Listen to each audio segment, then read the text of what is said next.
Ketemu lagi dengan tips matematika, belajar matematika dengan cepat dan tepat. Pada video ini kakak akan melanjutkan membahas materi pemfaktoran ya, karena kemarin kakak sudah membahas pemfaktoran tapi dengan soal yang berbeda, dengan macam soal yang berbeda. Kali ini kakak akan membahas pemfaktoran yang lebih rumit. Nah, kakak akan memberikan seperti ini ya. Persamaannya seperti ini ya. Nah, beda kan dari yang kemarin? Maka dari itu simak video ini baik-baik dan jangan di-skip agar kalian paham bagaimana sih caranya, karena ada kunci untuk mengerjakan ya, ada tipsnya agar kalian tidak salah dalam pengerjaannya karena beda ya dalam pengerjaan. Nah, tapi sebelum itu jangan lupa kalian pencet tombol like, subscribe, dan aktifkan tombol lonceng agar nanti kalian tidak ketinggalan materi-materi yang akan kakak bahas selanjutnya. Dan kalian boleh share video ini ke semua sosial media yang kalian punya agar teman-teman kalian juga paham bagaimana cara mengerjakan pemfaktoran ya. Setelah kalian subscribe, langsung saja kita ke soal yang pertama. Nanti itu bagaimana cara kita mengerjakan. Ini adalah kebalikan dari pemfaktoran ya. Jadi ini kebalikannya. Bagaimana sih caranya? Jadi seperti ini, satu untuk semua ya. X kali X itu X kuadrat. Kemudian setelah itu X kali 6, yaitu 6X ditambah ya, 6X. Kemudian ditambah lagi, setelah X dikalikan semua, jadi tinggal 7. Sekarang kita ke 7 ini. Fokus ke 7. Jadi 7 dikali X, 7X. Ditambah 7 dikali 6, 42. Ya kan? Kemudian yang bisa dijumlah kita jumlahkan, yaitu 6X sama 7X. Berapa? 13X. Kemudian ditambah 42. Selesai. Kan seperti ini. Nanti soalnya adalah ini. X kuadrat plus 13X plus 42. Kita faktorkan ya kan? Oke, kita lanjut ke nomor 2. Langsung saja kita ke soal yang dituju ya. Misalkan kita punya soal 2x kuadrat ditambah 7x ditambah 3. Nah, beda kan? Kita lihat di sini adalah untuk x kuadrat ini memiliki koefisien, ya kan? Beda sama dengan x kuadrat ditambah 13x ditambah 42 ini. Itu kan tidak ada koefisiennya, maka caranya itu nanti beda. Nah, sama dengan kita buat 2 kurung dulu. Kemudian kita pencar ya, kita pisah 2x ini. 2x kemudian x, 2x kali x kan 2x kuadrat ya kan.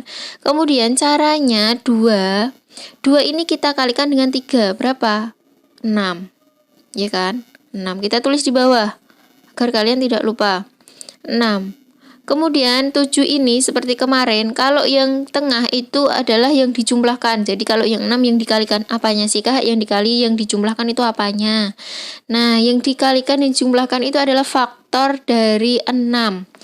Faktornya dari 6 ini kalau dikali itu 6, ya kan? Kalau ditambah itu 7. Nah, seperti ini. Faktor dari 6 itu kan 1 sama 6, ya kan? Kemudian 2 kali 3, itu kan faktornya dari 6. Nah, kalau ditambah harus 7. Kita cari 1 tambah 6, 1 sama 6 kalau ditambah 7 bisa ya. Jadi faktor ini, kalau 2 kali 3, kalau ditambah 5, berarti salah. Jadi faktornya adalah 1 sama 6. Kita tulis di bawah ini dulu. 1 sama 6. Nah, tandanya ini adalah positif. Jadi semua positif. Caranya, nah 2, kita lihat 2 di sini. 2 ini bisa dibagi dengan faktor yang 1 atau 6 agar lebih mudah ya. Ternyata 6 bisa dibagi 2 kan. Kalau 1 dibagi 2 nanti hasilnya koma.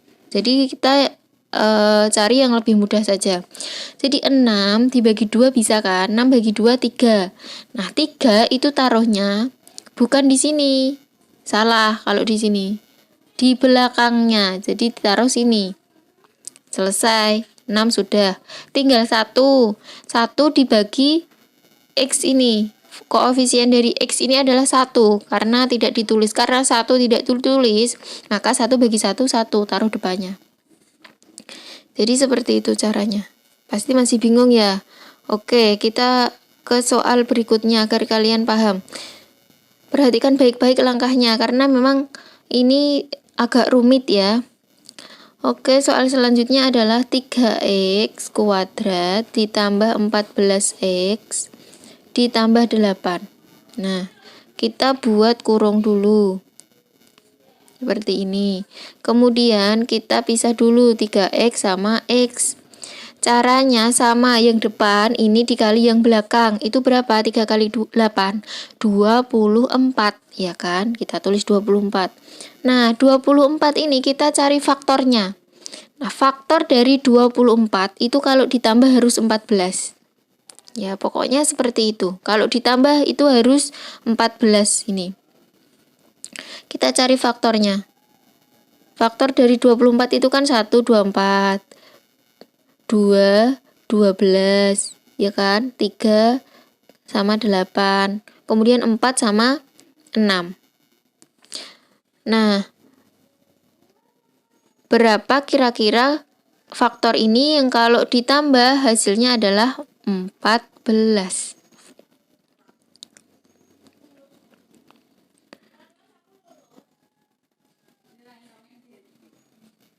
Nah, kita cari ya, misalkan di sini. Oke, kita cari 1 sama 24 itu kalau ditambah kan 25, berarti salah. Kemudian 2 sama 12 kalau ditambah 14, iya, ternyata betul, ya kan? 3 sama 8 kita coba, ternyata salah juga. 4 sama 6 salah juga. Berarti yang harus kita masukkan adalah faktor dari 24 itu adalah 2 sama 12. Ya. Tapi tidak boleh langsung dimasukkan, tidak boleh, karena ini memiliki variabel, memiliki koefisien ya, variabel x kuadrat itu. Nah, caranya seperti tadi. Ini kan ditambah. 3 itu bisa dibagi yang berapa? Faktor dari 2 atau 12? Ternyata 12. Nah, 12 dibagi 3. Itu berapa? 4. 4 kita taruh belakang. Tidak boleh taruh depan, tidak boleh. Nanti beda ya. Kemudian 2 ini kita taruh depannya karena 2 bagi 1 2 ya. Oke, paham sampai sini? Oke, kita lanjut soal yang ketiga agar kalian lebih mantap lagi pahamnya. Misalkan di sini kakak punya 2x kuadrat dikurangi x dikurangi 3. Caranya sama, kita buat 2 kurung di sini. Kita pencar dulu 2x sama x. Nah, kita kalikan 2 dikali 3 itu berapa? 6. Jangan lupa ini adalah negatif, kita tulis dulu. 6. Kemudian kita cari faktornya. Faktor dari 6 itu berapa? 1 sama 6.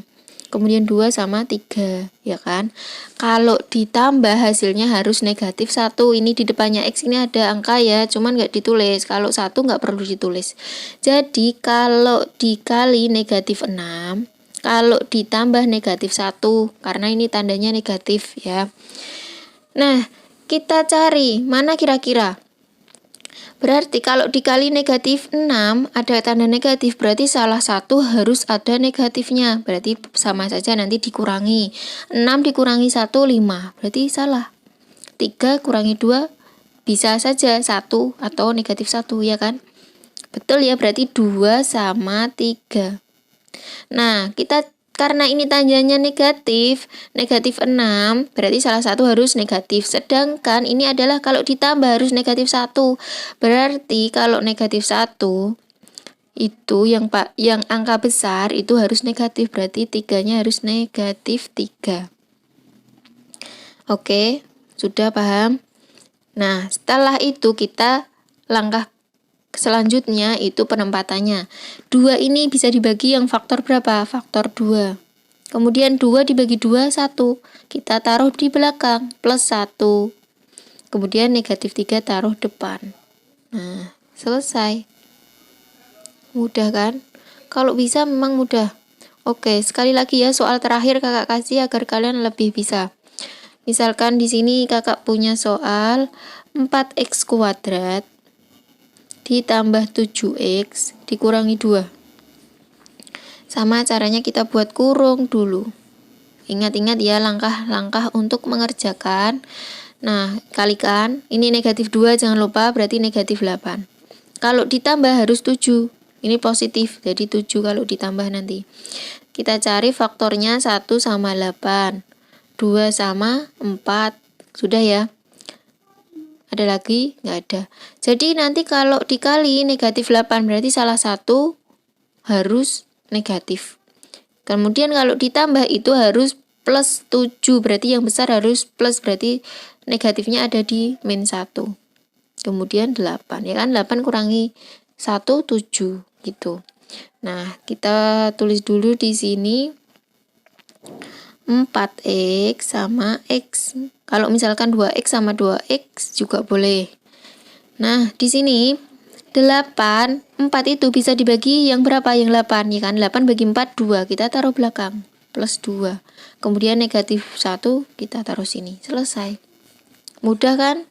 Nah, seperti itu langkah-langkah dalam pengerjaan pemfaktoran ini. Semoga kalian paham dan semoga bermanfaat video ini. Jangan lupa yang baru mampir ke channel Tips Matematika, kalian pencet tombol like, subscribe-nya, dan aktifkan tombol lonceng agar nanti tidak ketinggalan materi-materi yang akan kakak bahas selanjutnya. Dan kalian boleh share video ini ke semua sosial media yang kalian punya, ke WA, ke Facebook kalian, ke IG atau ke Telegram, ke semua sosial media yang kalian punya ya boleh, agar teman-teman kalian juga paham.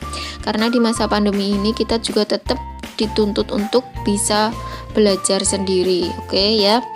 Nah, terima kasih, sampai jumpa di next video.